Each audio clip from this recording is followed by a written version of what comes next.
Pierre de Villeneuve. Et c'est l'édito éco d'Europe 1. Bonjour Nicolas Barré. Bonjour Pierre. Le Conseil constitutionnel a censuré l'amendement Ayrault qui visait à alléger la CSG des ménages les plus modestes. Il avait été voté par la majorité et les écologistes. C'est un véritable camouflet.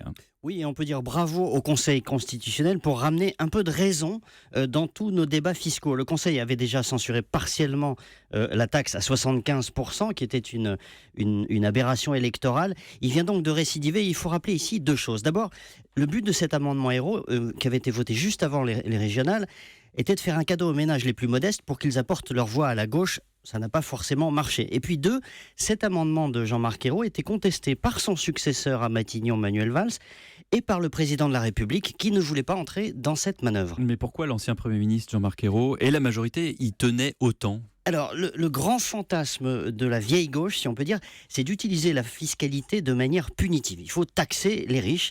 Or là, il est intéressant de faire un petit point d'histoire. La CSG, vous savez, avait été créée il y a 25 ans par Michel Rocard. Pourquoi ?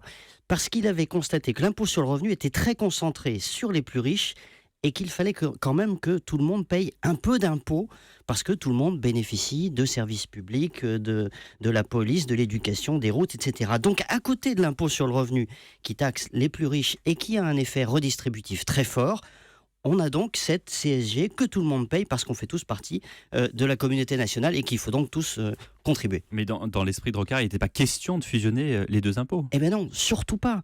Michel Rocard était très contre, mais les réflexes vieille gauche ont repris le dessus, d'où cette initiative de Jean-Marc Ayrault et de la majorité, obsédés par l'idée qu'il faut encore plus concentrer l'impôt sur les plus riches, alors même que les 10% de contribuables les plus aisés payent déjà 70% de l'impôt sur le revenu, je le rappelle.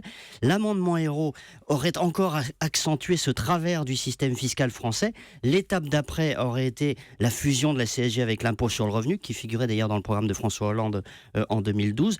Le Conseil constitutionnel a donc dit stop, mais ce fantasme existe toujours. Il y a 25 ans, Michel Rocard était en avance sur la vieille gauche. Eh bien, à 85 ans, il l'est toujours. Merci Nicolas Barré, directeur de la rédaction des Échos.